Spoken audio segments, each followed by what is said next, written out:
Assalamualaikum warahmatullahi wabarakatuh. Alhamdulillahirabbil alamin wassalatu wassalamu ala asyrafil anbiya'i wal mursalin sayyidina Muhammadin wa ala alihi washabihi ajmain. Alhamdulillah, pada saat ini saya diberi kesempatan untuk memperkenalkan diri dan menyampaikan visi misi sebagai calon rektor IAIN Pontianak periode tahun 2026 hingga tahun 2030. Alhamdulillah,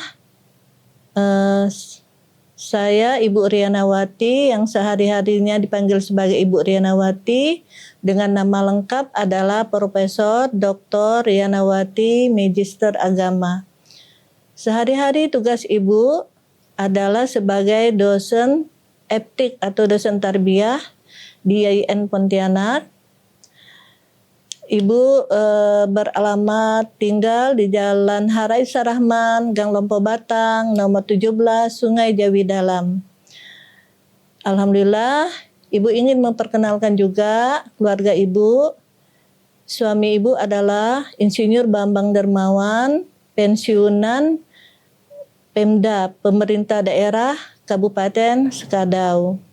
Beliau itu pensiunnya tahun 2020. Anak Ibu ada 4. Anak pertama adalah Abdul Rafi Maududi Dermawan yang saat ini sebagai dosen farmasi di Universitas Tanjung Pura Pontianak. Anak kedua adalah Dr. Abida Bazilina Dermawan yang saat ini sedang menempuh pendidikan sebagai dokter spesialis di Rumah Sakit Hospital Base, Rumah Sakit Anak Jakarta. Dan alhamdulillah anak Ibu yang nomor 2 ini berhasil memperoleh beasiswa dari Kementerian Keuangan dan Kementerian Kesehatan. Jadi dapat 2 beasiswa dari Kemenq dan Kemenkes juga. Anak ketiga saat ini sedang menjalankan tugas juga Dr. Basiro Sajidah Dermawan, bertugas di Rumah Sakit Pontianak Utara. Dan anak keempat, calon dokter juga saat ini sedang melaksanakan profesi dokter di berbagai rumah sakit di Kalimantan Barat. Baik, selanjutnya Ibu juga akan menyampaikan pengalaman di organisasi. Nah, alhamdulillah Ibu pernah menjadi ketua umum 1 di organisasi PPPAI Indonesia, kemudian juga sampai saat ini di organisasi ITSMI Kalbar, organisasi IKPMII Kalbar, kemudian juga sebagai ketua Asosiasi Dosen PAI Indonesia di Kalbar, juga organisasi Pendidikan Karakter Indonesia, dan juga sebagai anggota organisasi Asosiasi Profesor Perempuan NU se-Indonesia. Selain itu, sehari-hari Ibu juga sebagai Ketua RT di Gang Lompo Batang. Sebagai calon rektor IAIN Pontianak periode tahun 2026 hingga tahun 2030, saya mempunyai beberapa mempunyai visi dan beberapa misi yang sebenarnya visi misi ini adalah melanjutkan dari apa yang pernah dilaksanakan oleh pimpinan rektor sebelumnya. Tetapi karena kita IAIN Pontianak ini akan segera bertransformasi menjadi UIN Pontianak, maka ada beberapa misi yang perlu diperkuat untuk lebih ditingkatkan agar nanti dapat menyesuaikan langsung dengan transformasi IAIN Pontianak menuju UIN Pontianak. Nah, sebagaimana yang kita ketahui bahwa visi dari IAIN Pontianak adalah ulung dan terbuka dalam kajian dan riset keilmuan, keislaman, serta kebudayaan Borneo. Nah, di sini saya ingin melanjutkan visi IAIN yang sudah ada. Dengan visi saya yaitu adalah terwujudnya UIN Pontianak yang unggul, moderat, adaptif di era digital, berbasis riset, kewirausahaan, dan kearifan lokal. Nah, kalau kita melihat visi IAIN yang ada saat ini dengan visi saya itu sebenarnya tidak jauh berbeda. Hanya ada penambahan yaitu tentang kewirausahaan. Selanjutnya, karena kita saat ini sedang berada di era abad 21 di mana IAIN Pontianak harus segera menyesuaikan diri dengan situasi kondisi sekarang ini, yaitu adaptif dan segera melakukan perubahan di era digital saat ini. Nah, dari visi tersebut saya mengembangkan ada beberapa misi. Ada 8 misi, yaitu misi pertama adalah meningkatkan kualitas pendidikan dan pembelajaran yang adaptif terhadap perkembangan zaman. Nah, di sini ada beberapa program strategis yang insya Allah mudah-mudahan nanti bisa kita laksanakan secara bertahap gitu ya. Kalau seandainya saya nanti terpilih menjadi Rektor IAIN Pontianak. Nah, di sini di kurikulum kita itu kita akan menambahkan beberapa melengkapi kurikulum OB yang sekarang ini yang sudah kita jalankan, yaitu kurikulum outcome based education. Nah, di mana selama ini kurikulum OB kita itu hanya belum maksimal pelaksanaannya. Insya Allah nanti kita maksimalkan, di mana nanti perkuliahan atau kurikulum kita itu harus berintegrasi dengan literasi digital, AI, kemudian kurikulum kita itu juga memuat tentang moderasi beragama, memuat kurikulum kewirausahaan dan kurikulum AI. Nah, kemudian juga kita harus melaksanakan MBKM. MBKM ini adalah Merdeka Belajar Kampus Merdeka, di mana nanti mahasiswa IAIN bisa melanjutkan perkuliahannya di universitas lain. Adapun program misi 1 ini adalah kita melaksanakan kurikulum OB, Outcome Based Education. Sebenarnya sudah dilaksanakan, namun belum terlalu maksimal. Insya Allah dengan periode saat nanti saya menjadi rektor, kita akan lebih maksimalkan penerapan dari kurikulum OB, Outcome Based Education. Nah, di mana pada kurikulum OB tersebut nanti pembelajaran itu berintegrasi dengan digital, AI, kemudian dilengkapi dengan penambahan kurikulum seperti kurikulum kewirausahaan yang saat ini juga sudah ada moderasi beragama. Nah, kemudian penguatan MBKM, Merdeka Belajar Kampus Merdeka atau MBKM, di mana nanti mahasiswa bisa kuliah di tempat atau di kampus lain, yang baik yang satu program studi ataupun berbeda program studinya untuk menambah pengalaman dalam pembelajaran, dan tergantung MOU yang nanti kita akan melakukan kerjasama dengan perguruan tinggi mana begitu.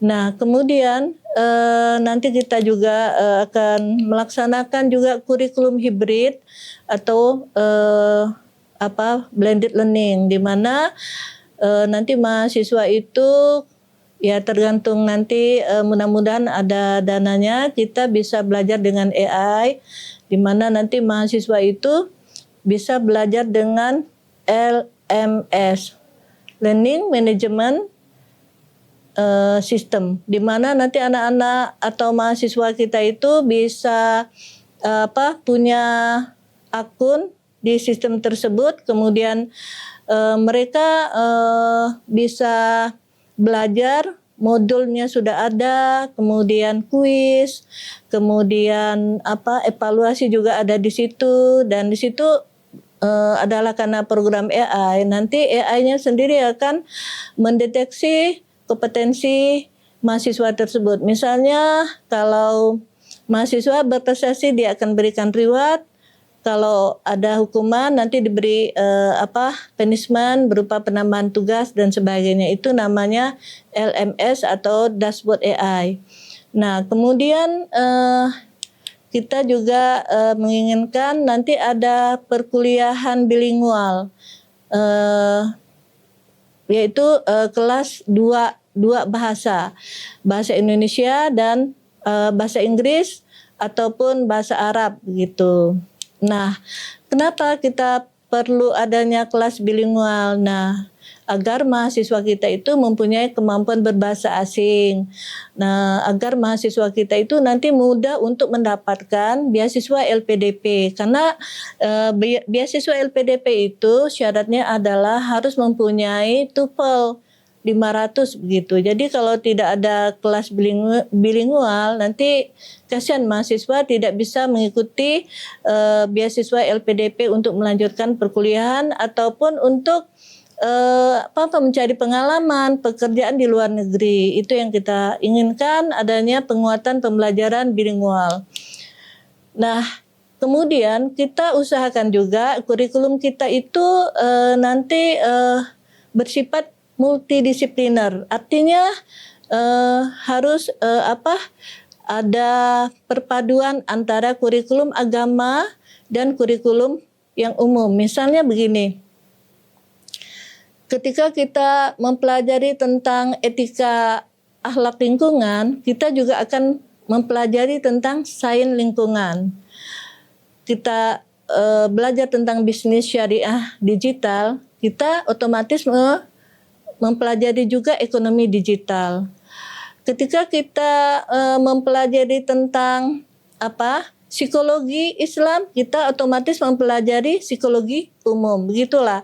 Maksudnya ada perpaduan antara ilmu yang umum dan ilmu yang agama, sehingga terjadi kontekstual pembelajaran.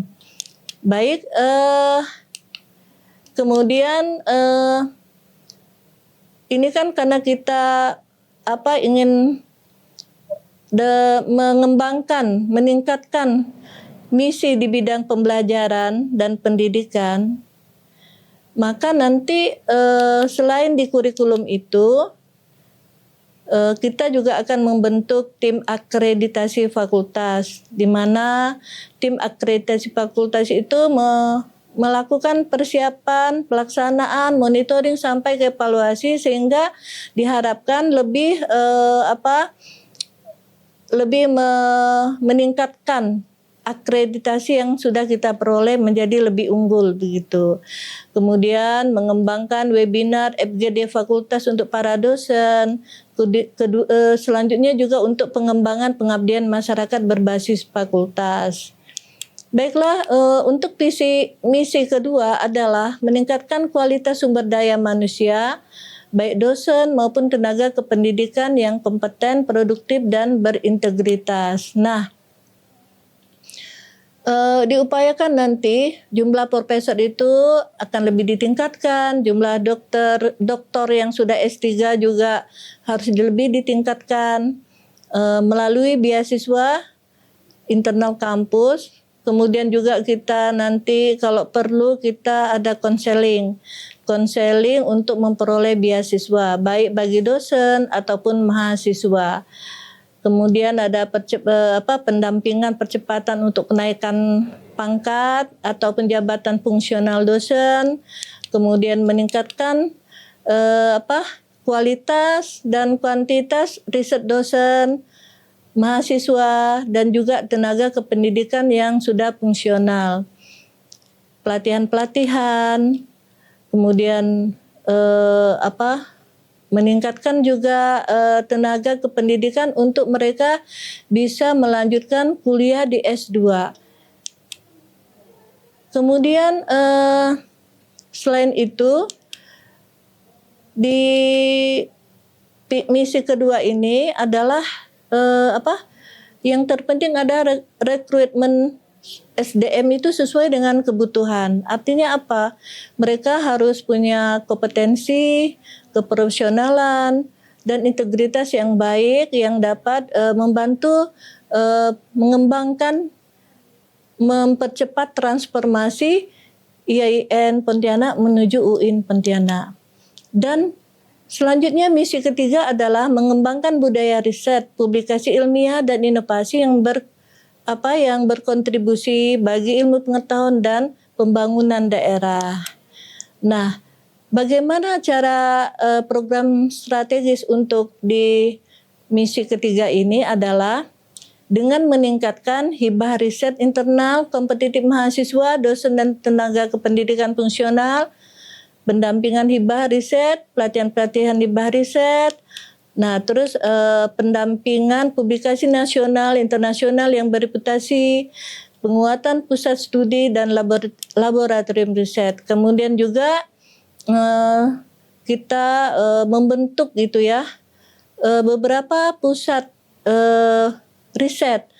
Karena mau tidak mau kita ini kan berada di daerah perbatasan dengan Malaysia, Singapura, dan Brunei.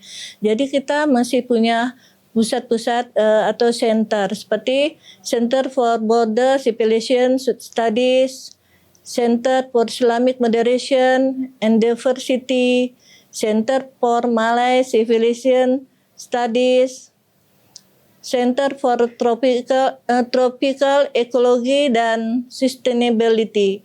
Nah, baik juga di bidang ekonomi dan kearifan lokal lainnya. Kemudian selanjutnya di visi keempat itu adalah memperkuat pengelolaan perguruan tinggi yang lebih modern ya, lebih akuntabel dan transparan. Nah, seperti penguatan digitalisasi di bidang layanan akademik dan administrasi, pengembangan integrated campus system, penguatan sistem penjamin mutu internal. Nah, selama ini kadang-kadang kan manajemen pelayanan kita itu belum terintegrasi. Misalnya untuk dosen gitu ya, misalnya contoh, ketika fakultas ingin mendapatkan data penelitian dosen itu tidak harus bertanya kepada dosennya gitu, tapi klik aja datanya di LP2M. Jadi ada integrasi layanan sistem gitu kan. Ada laporan data yang real time yang bisa diakses oleh orang-orang yang memerlukannya. Termasuk juga pengelolaan akademik. Selama ini mahasiswa kalau mau contoh lah ya, kalau sistem plagiat gitu kan, plagiat. Nah, perlu ada aplikasi AI. Jadi begitu mahasiswa submit, AI langsung bekerja, kemudian langsung mengeluarkan hasil plagiatnya itu gitu. Jadi tidak harus menunggu lagi 1 minggu, 2 minggu, nanti dibetulin lagi, masukin lagi ke pelayanan akademik. Jadi pelayanannya jadi lama. Begitu juga pelayanan ijazah kan. Ijazah sampai menunggu berbulan-bulan waktu lamanya gitu. Jadi kita upayakan nanti dengan memperkuat sistem aplikasi internet, digital. Jadi pelayanan-pelayanan apapun itu lebih mudah dan cepat lah gitu. Karena kita sekarang kan sudah di era digital gitu ya. Kenapa itu tidak kita lakukan dengan cepat begitu? Nah, itu tadi tentang pengelolaan, tata kelola administrasi. Nah, yang menarik ini di visi kelima ini. Di visi kelima ini kebetulan kita sudah sih menjalankan, tetapi belum terlalu optimal juga, yaitu di bidang kewirausahaan, mengembangkan jiwa kewirausahaan, kemandirian dan daya saing mahasiswa serta lulusannya sesuai dengan kebutuhan dunia kerja dan masyarakat. Nah, selama ini mahasiswa itu berorientasi ketika sarjana mereka itu pengen jadi orang kantoran, pengen menjadi guru. Nah, itu kan tetapi formasi di kantor itu peluangnya kecil dan guru juga peluangnya sekarang kecil. Jadi diupayakan mahasiswa itu mempunyai kompetensi, skill di bidang kewirausahaan yang sesuai dengan program studinya, bidang keahliannya, sehingga nanti dia ketika dia mau sudah lulus, dia tidak terlalu stres gitu kan, memikirkan saya nanti mau kerja di mana begitu. Ya, itu visi kelima. Nah, bagaimana program strategisnya seperti pengembangan program studi entrepreneurship, penguatan kerjasama dengan dunia usaha dan dunia industri, pengembangan teaching factory business center, pelatihan soft skill dan kepemimpinan mahasiswa, penguatan career development center. Nah, nanti ada semacam bimbingan karir lah. Jadi bisa itu nanti terpusat di institusi ataupun pada setiap pada setiap fakultas, sehingga mahasiswa itu yang pengen berkonsultasi tentang karirnya bisa langsung melalui aplikasi boleh, ataupun dalam pertemuan langsung juga bisa. Nah, itu di bidang kewirausahaan. Nah, selanjutnya keenam itu adalah memperkuat moderasi beragama, nilai-nilai keislaman dan kearifan lokal. Nah, alhamdulillah misi keenam ini saya tidak terlalu menjelaskan karena sudah memang kita laksanakan. Alhamdulillah, tinggal dilakukan lagi penguatannya. Kemudian misi ketujuh yaitu jejaring kerjasama yang strategis nih dengan pemerintah, dunia usaha, dunia industri, organisasi, lembaga. Masya Allah. Jadi untuk melaksanakan semua program yang kita cita-citakan itu terasa berat kalau kita mengingat anggaran keuangan kita ini kan memang sempit ya. Nah, caranya itu kita berkolaborasi dengan pemerintah. Kita harus cari tahu apa nih program pemerintah nih di pembangunan. Kita bisa berkolaborasi di bidang penelitian yang nanti hasilnya itu adalah untuk kontribusi pada peningkatan kemajuan daerah gitu kan. Di bidang pengabdian masyarakatnya juga kita bisa berkolaborasi dengan pemerintah daerah gitu. Bahkan di lembaga organisasi NGO, National Government Organization, baik nasional, internasional, USAID dan sebagainya, itu banyak dana-dananya. Tinggal kita itu harus tahu celahnya di mana kita bisa mendapatkan dana-dana tersebut begitu. Dulu Ibu juga pernah, tapi di BKKBN dulu pernah dapat itu penelitian di sana. Ternyata di beberapa instansi itu ada penelitian. Cuman kita kadang tidak tahu informasi.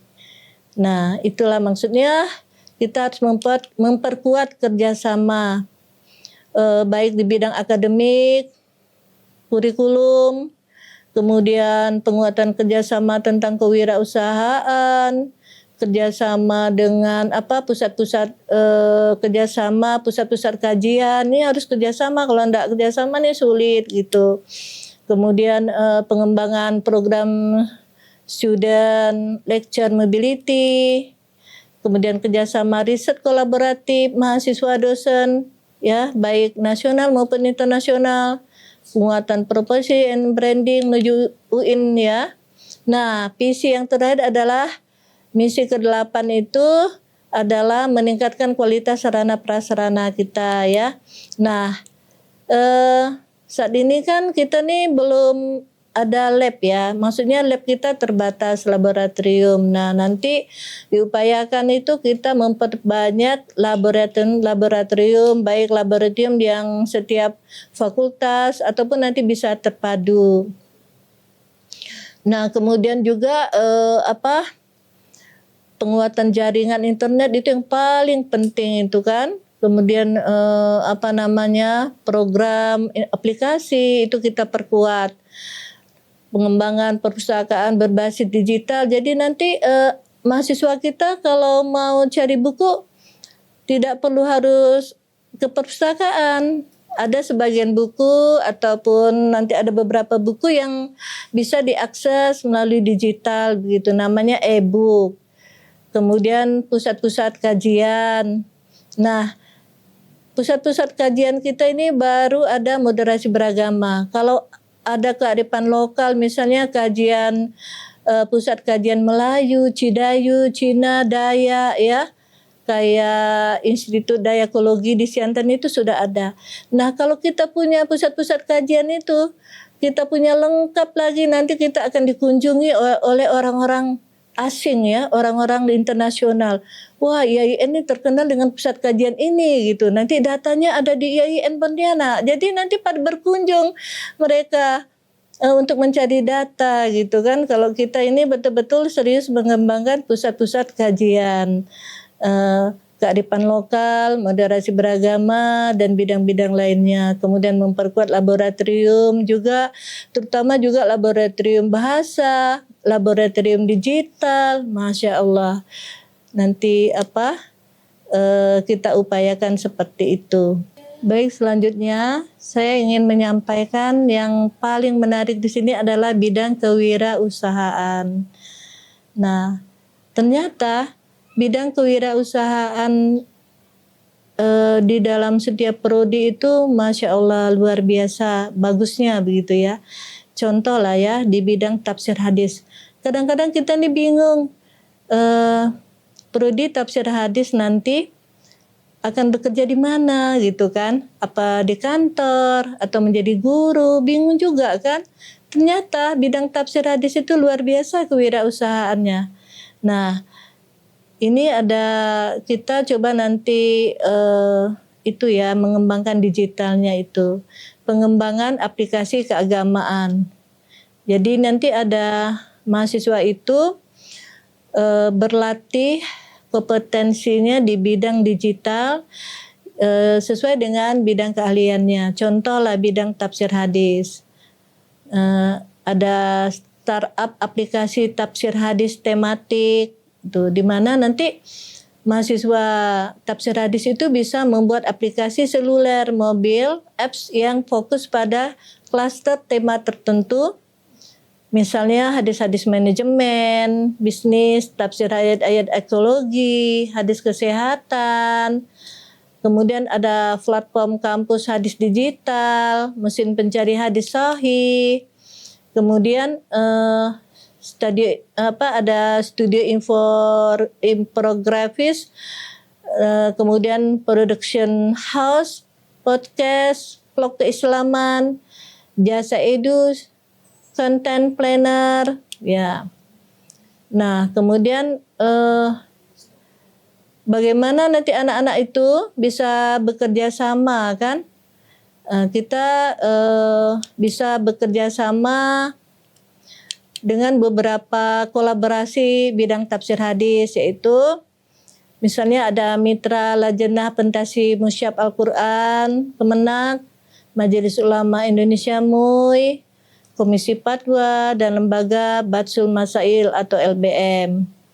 Nah, nanti pun diharapkan mahasiswa itu bisa membuka jasa profesional untuk memeriksa, melacak sumber hadis tafsir kan. Sekarang ini Masya Allah bertebaran di medsos gitu kan. Tafsir hadis. Benar nggak ini hadis ya dari Rasulullah? Jangan-jangan ada yang buat hadis atau tafsir gitu kan. Nah, itulah perlu adanya mahasiswa kita itu mengembangkan ilmu digital khususnya untuk tafsir hadis. Nah, kemudian juga kita lihat di prodi yang lain gitu ya.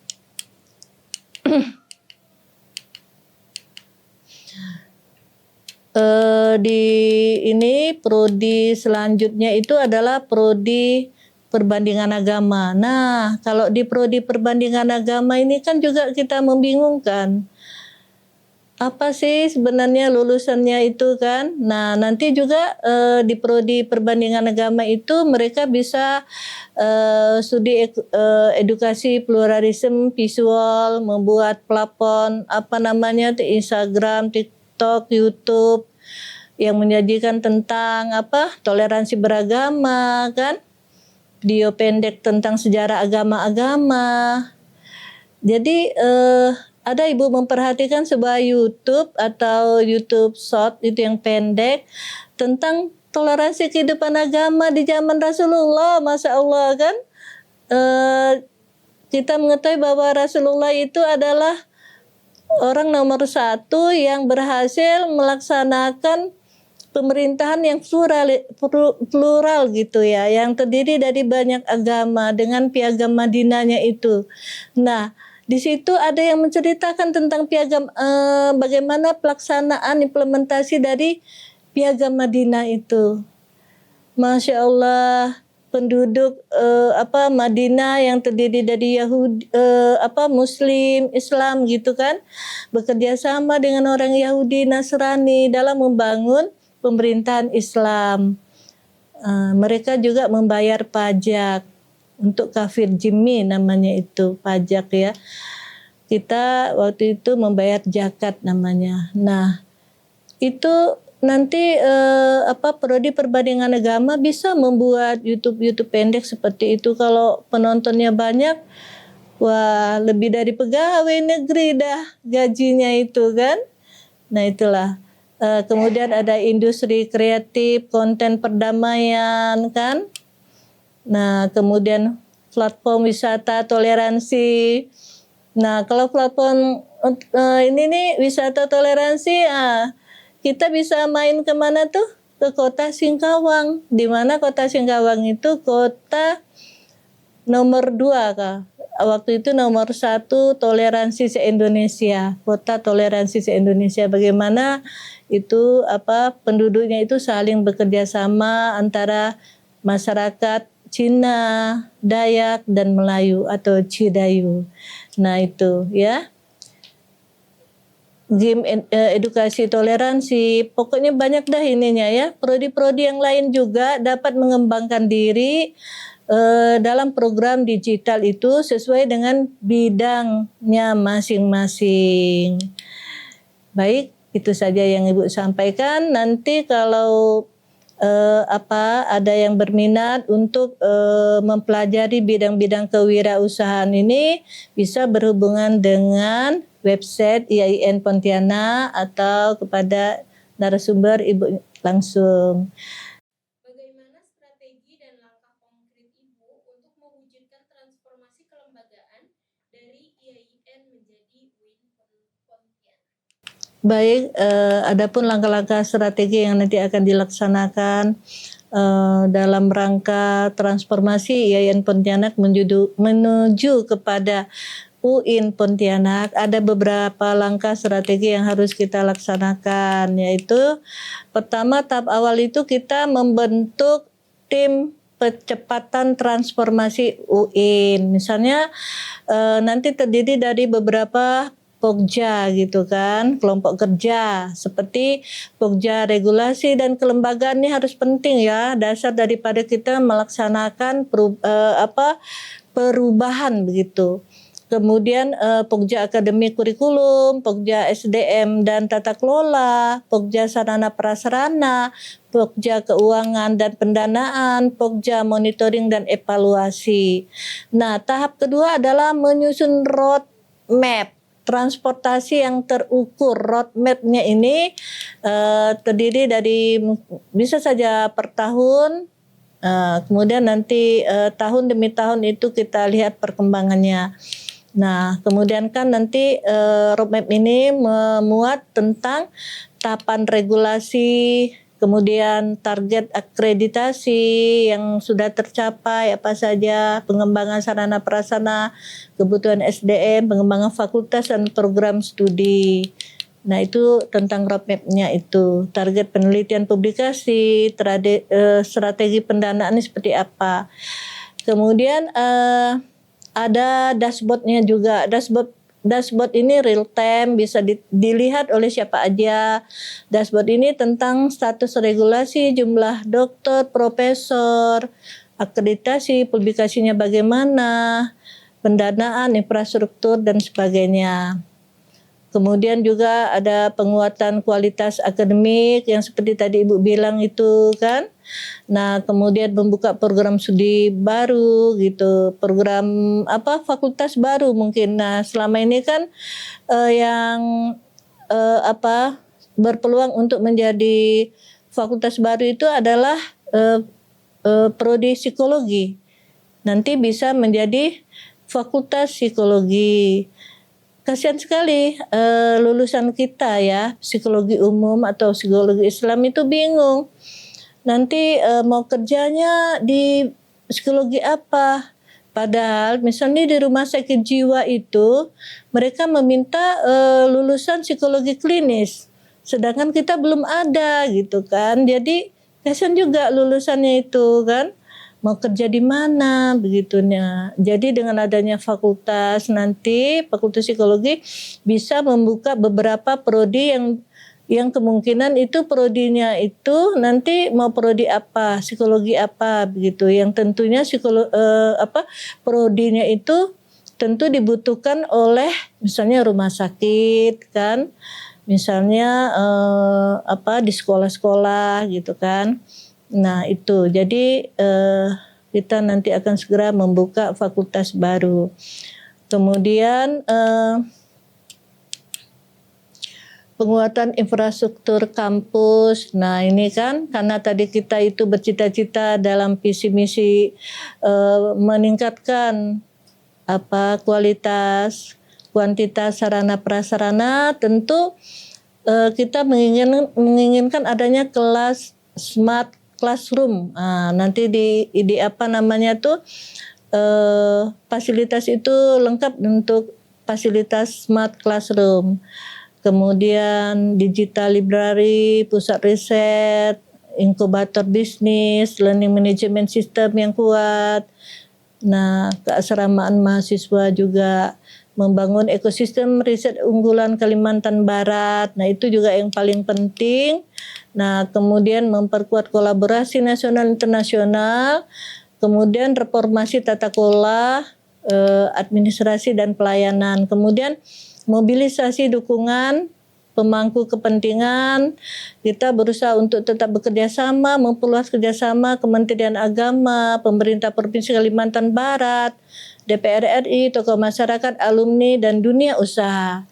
Contoh lah ya, ada 400 lebih mahasiswa kita itu yang tidak aktif ternyata, yang cuti itu di luar, maksudnya cutinya karena tidak punya uang untuk bayar UKT.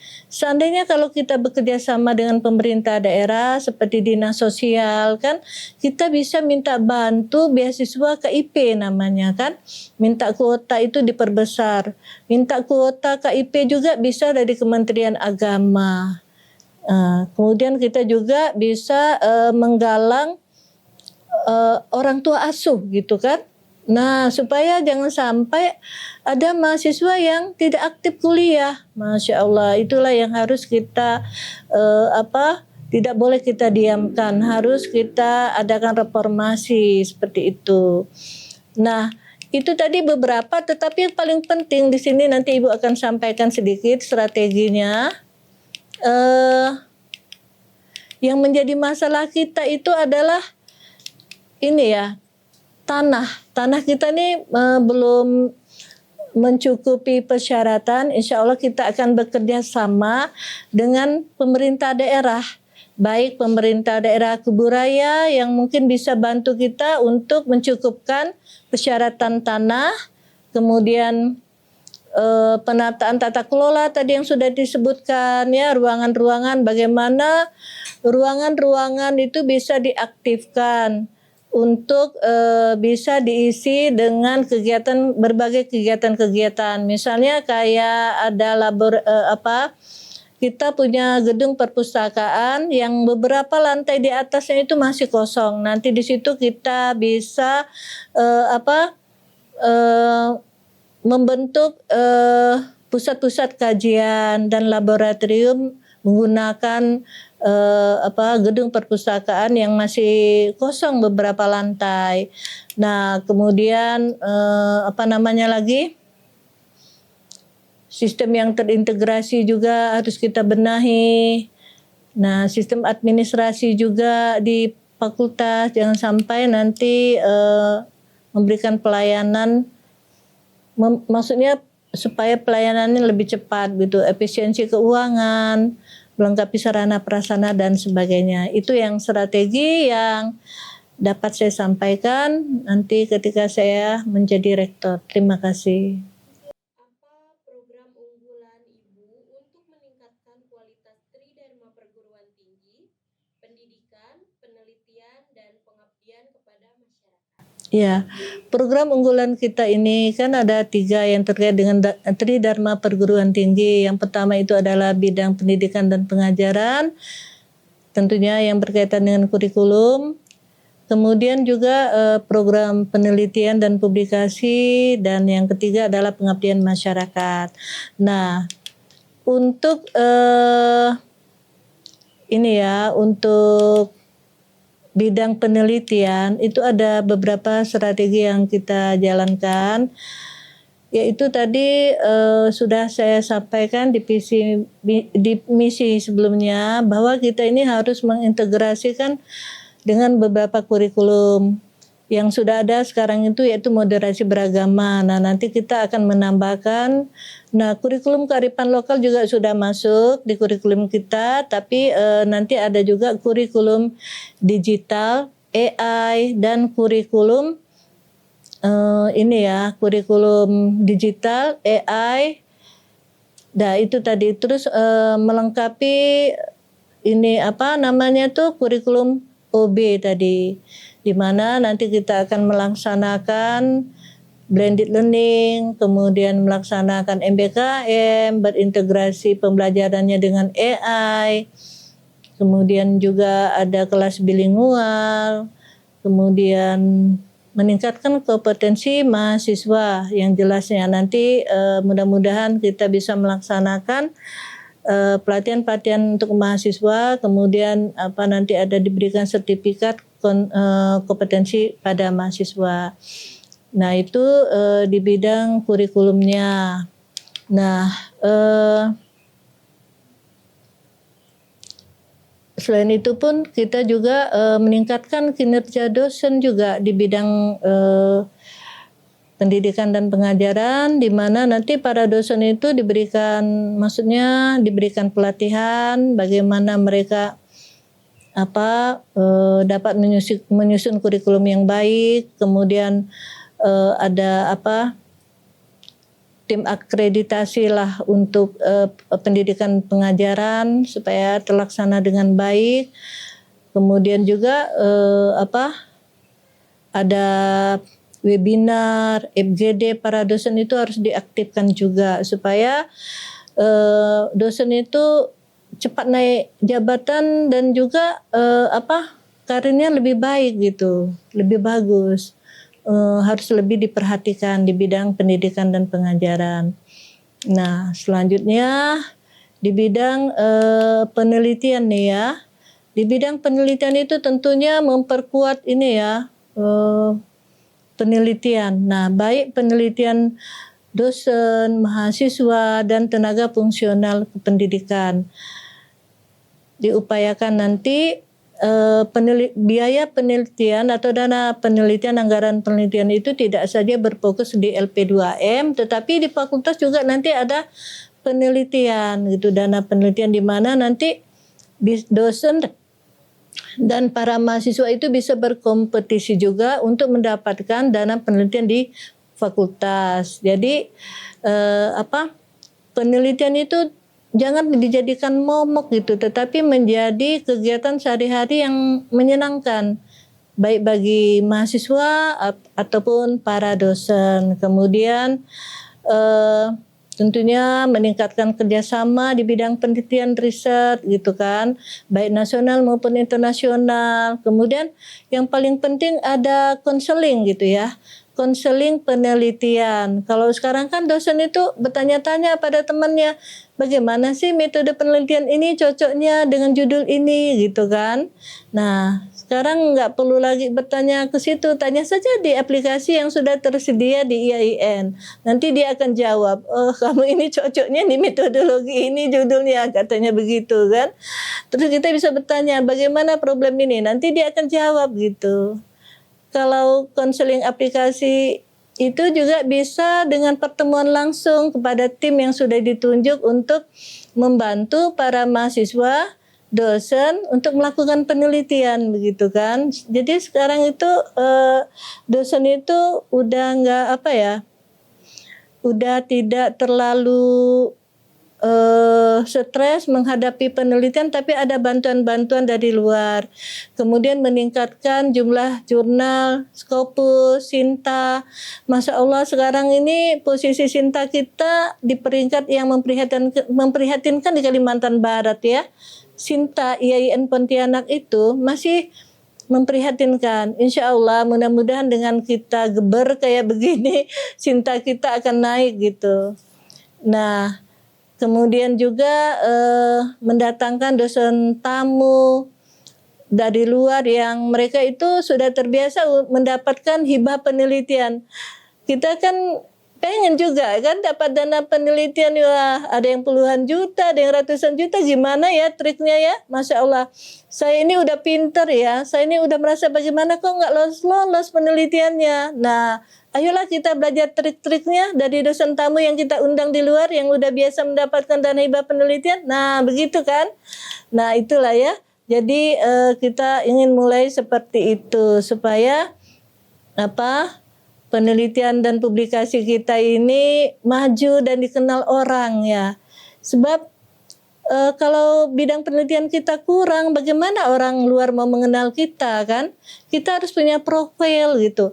Profil IAIN, oh Pontianak itu penelitiannya bagus ya gitu kan.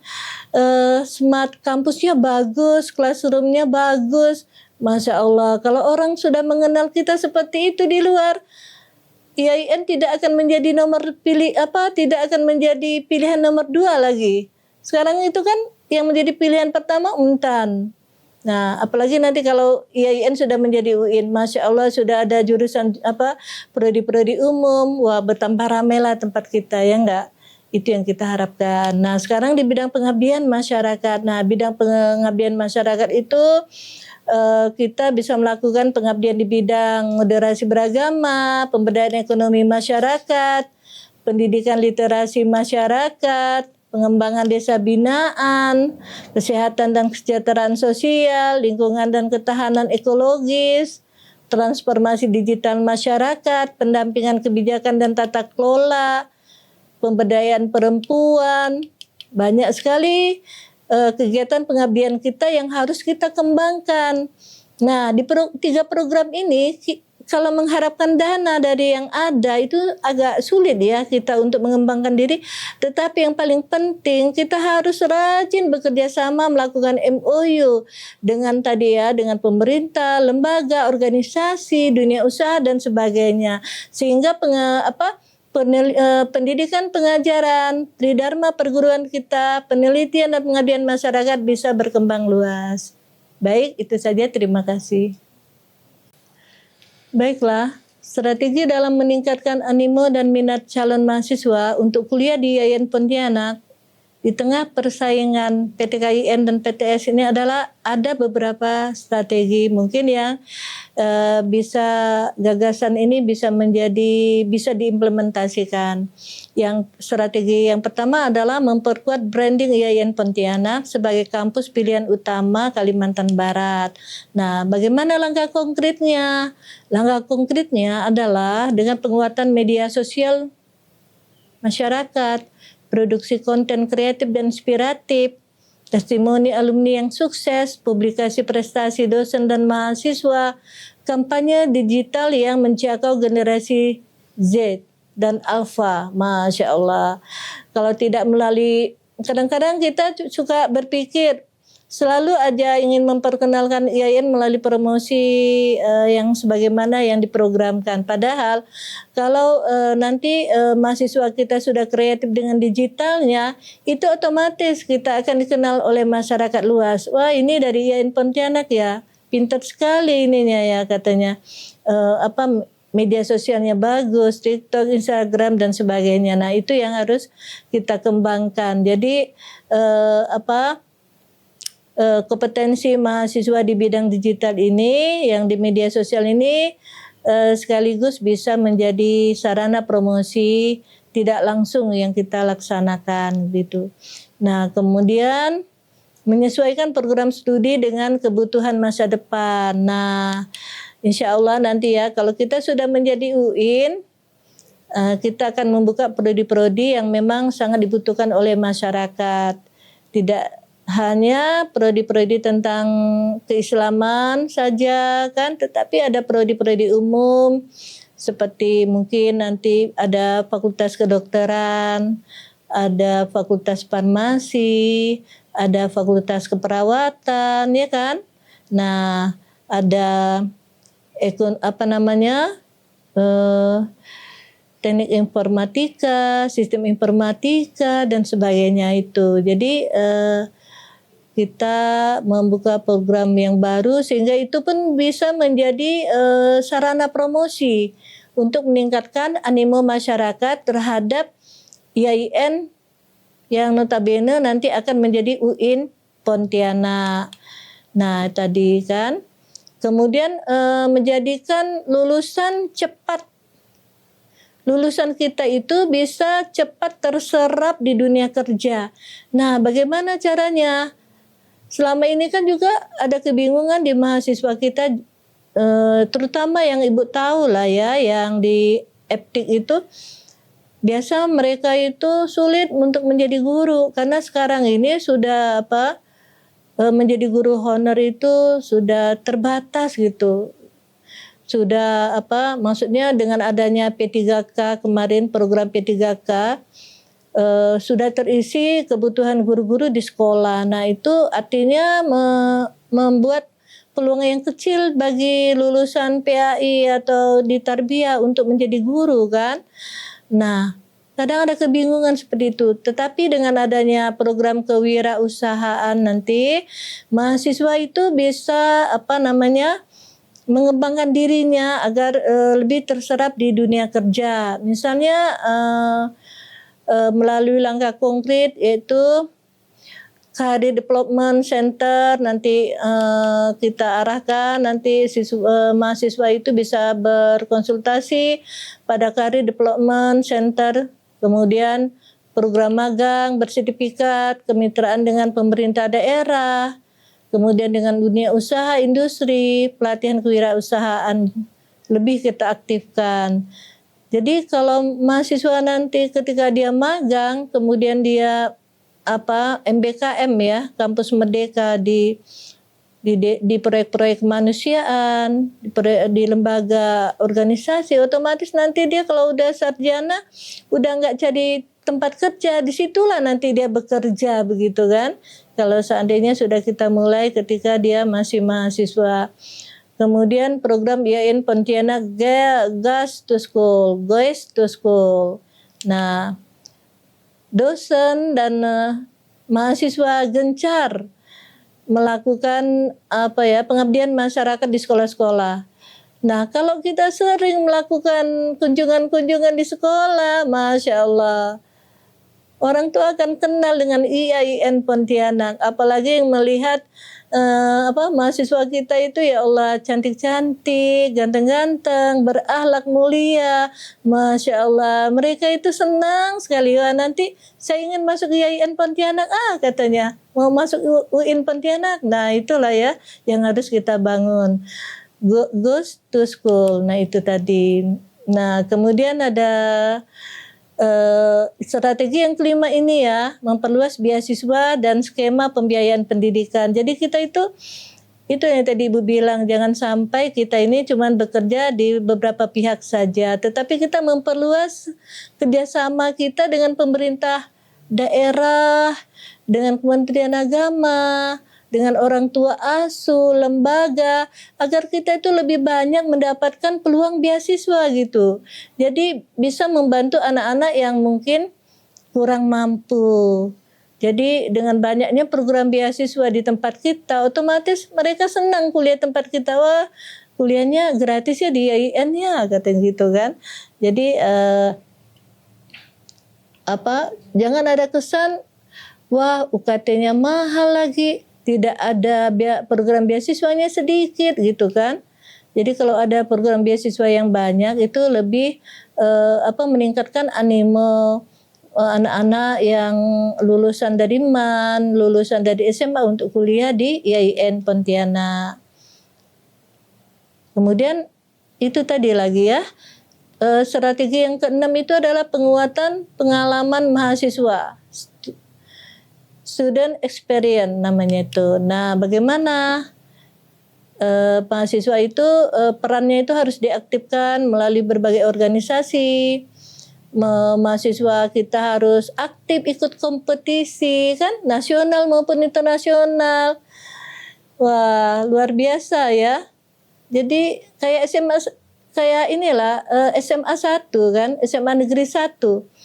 Siapa yang nggak kenal SMA Negeri 1, dari dulu banyak sekali piala yang didapatkan. Nah, jadi anak-anak tuh yang tamatan SMP tuh punya cita-cita, dream, memimpikan, saya pengen sekali sekolah di SMA Negeri 1 katanya kan. Nah itulah, jadi bagaimana bisa IAIN itu menjadi mimpi bagi anak-anak lulusan sekolah tinggi menengah atas.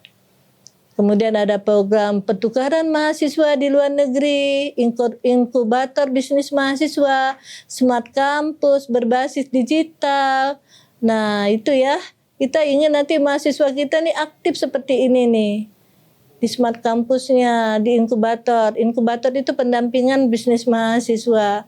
Kalau mahasiswa kita ini terkenal di luar, bisa menjadi kakak yang baik bagi adik-adik di sekolah, terutama adik-adik di SMA, Masya Allah, akan digandrungi IAIN nanti.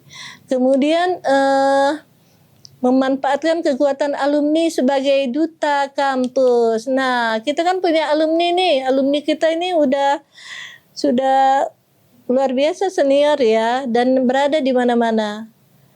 Jadi alumni kita itu dapat menjadi alumni ambasador program, database alumni terintegrasi, alumni mengajar dan berbagi pengalaman, jejaring alumni sebagai penghubung dunia kerja. Jadi yang selanjutnya itu seperti ibu ini kan, ibu ini alumni Madrasah Aliyah Mujahidin. Wah, bangga sekali Madrasah Aliyah Mujahidin punya alumni yang seorang profesor. Kemarin ibu itu diminta untuk sepatah dua patah kata mempromosikan Madrasah Aliyah Mujahidin. Nah itu kan, nah seperti itu. Jadi memanfaatkan alumni kita yang udah sukses gitu di luar. Mereka bermedsos juga gitu, menarik perhatian masyarakat bahwa saya ini alumni IAIN Pontianak loh kan. Misalnya anggota DPR MPR RI gitu kan. Kemudian mereka memperkenalkan diri siapa saya, Masya Allah, itulah ya, jadi magnet bagi orang untuk kuliah di IAIN Pontianak. Kemudian menjadikan transformasi UIN itu ya. Nanti insya Allah kalau kita udah jadi UIN, selama ini kerjasama di luar negeri itu terhambat dengan status kita yang masih college, kata orang Kucing ya. Orang Malaysia itu college katanya. Masih sekolah. IAIN ini bukan institut, tapi sekolah katanya. Disamakan dengan sekolah SMA pula. Ya kan? Jadi itulah ya, harapan kita nih hanyalah masalah tanah. Kalau tanah kita nih udah memenuhi persyaratan, insya Allah kita akan bertransformasi menuju UIN. Dan ketika kita menjadi UIN, insya Allah minat masyarakat menjadi lebih kuat terhadap IAIN yang notabene nanti akan menjadi UIN Pontianak. Terima kasih. Saya berharap di pemilihan calon rektor periode tahun 2026 hingga tahun 2030 ini terlaksana secara transparan, terbuka dan berdasarkan penilaian yang ada begitu. Sehingga dengan adanya pemilihan calon rektor sekarang ini dan kita pun berkesempatan untuk menyampaikan mengenal lebih dekat calon rektor melalui program yang ada ini, kita bisa menunjukkan program gagasan yang terbaik bagi rektor IAIN Pontianak. Mudah-mudahan masyarakat dan Menteri Agama dapat melihat dengan jelas, dapat memilih dengan berdasarkan fakta dan data yang ada, bagaimana seorang rektor ke depannya itu. Dan yang kedua adalah bahwa IAIN Pontianak ini belum pernah dipimpin oleh seorang rektor perempuan. Nah, mudah-mudahan saat ini diberikanlah kesempatan Pak Menteri bagi kita untuk bagi perempuan untuk memimpin IAIN Pontianak. Insya Allah, karena ibu rumah tangga yang baik, dia juga akan menjadi ibu IAIN yang baik. Nah, diberikan kesempatan kepada perempuan untuk memimpin IAIN yang akan menjadi UIN. Karena memang perempuan ini belum pernah menjadi berkesempatan untuk menjadi rektor IAIN Pontianak. Itulah harapan saya. Terima kasih. Wabillahi taufiq wal hidayah. Wassalamualaikum warahmatullahi wabarakatuh.